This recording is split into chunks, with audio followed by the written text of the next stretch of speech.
On to race 2, Nottingham University against Edinburgh University in the Temple. More 8s racing.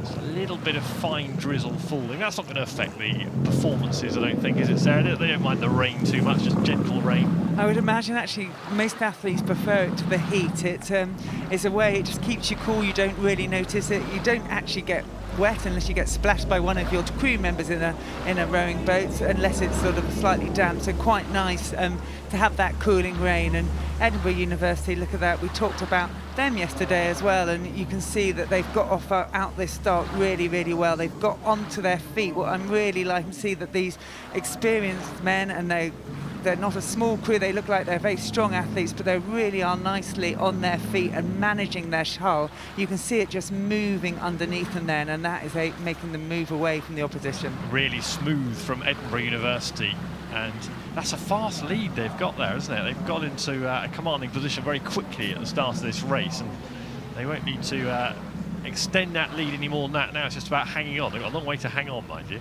Yeah, Colin Williamson, their coach, he's masterminded many campaigns. I'd like to know how many he has done, but he'll be sitting there in the back of the launch behind Richard Phelps, who's umpiring this race, and watching the progress of his men. Really, really nice work as they come into that barrier. You see that number 2 being lifted up, telling us that the number 2 crew, the one on this side, is in the lead, and the number 1 is following Nottingham at this stage.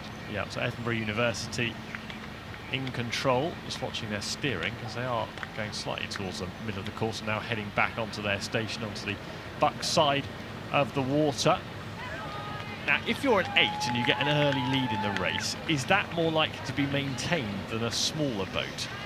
Yeah, they often, especially when we're looking at 6-lane racing, we talk about in an 8 race you have to upload it and you front load it, and you want to really get out of the front and dominate the race. The myth is that you can never come through in an 8 race. Now, I call it a myth because it doesn't hold true all the time. If you don't get a rhythm, even in an 8, which is a much shorter race by time, you can see what I love to call the fly and die. They get out fast but don't get the rhythm, and then your physiology overtakes you and you can't maintain it. But generally, you'll see that an 8 gets out on front, and the boat speed is just harder to change. Yes. So in a smaller boat, you can change your boat speed much quicker, which means that the distances can be closed or come up in a faster way. Yeah, so you're more agile in a smaller boat and perhaps less predictable, whereas the onus on a good start in an 8, it's massive, isn't it?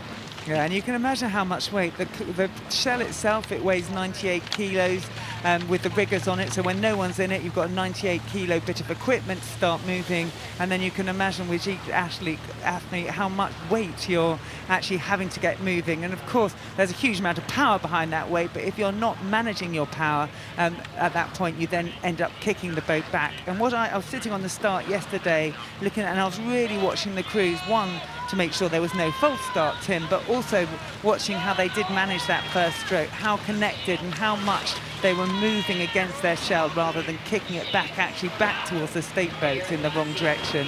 And look at this, Edinburgh University 8 really is doing a nice job of managing their weight, that power we're talking about. I talked about how that shell was floating up earlier, and even at the lower rate that they've chosen to use the second half of the course now, you can see that they're still really getting some effortless speed, if you like, from that shell.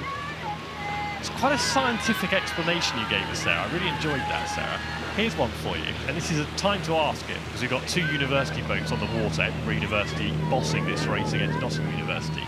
Does the sport of rowing appeal more to the scientific-minded than the humanities and arts-minded? Just because there is, and we've already talked about an F1 mechanical engineer, and we've talked about electrical engineers, and looking through the CVs of many of the rowers, there's a scientific career or studying. I wonder if that's not a coincidence. I think you're spot on. It's something I've really observed, and I've got no data to really back it up, so it's without confirmation. But when I've been doing commentary on boat races, so you're looking at Oxford and Cambridge athletes, or within this regatta, same piece, you see that it is often the scientists and interesting musicians as well that really like rhythm-based sport. I say it time after time, boringly sometimes, they stop me, but it is, and I think there is something that attracts you to it.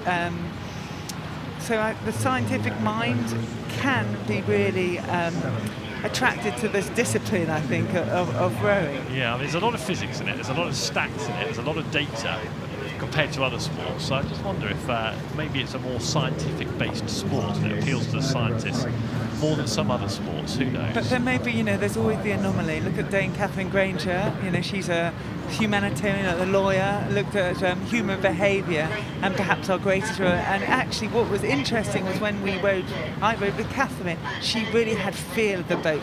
The data, the stats bothered her less. She would look at them, of course she needed to know them, but it was much more about the feel for her instead of the numbers. And I know Anna Watkins, who rowed with her, talks about that partnership, how that worked so well, because Anna would look at the numbers and Catherine would run the feel. Psychology, you're right on the cusp of science, aren't you? But yes, that's really interesting. I think there's a study, a doctorate for somebody there. If you're out there thinking about a research project, that's it. What's the background of the majority of rowers? Are they scientists at heart? So here we are. Well done to Edinburgh University. Whilst we've been nattering away, Edinburgh University have put in a sterling shift there, and they will go over the line as winners of this Temple Heat. So they go to later stages of the week. Well done to them. Nottingham University over the line now.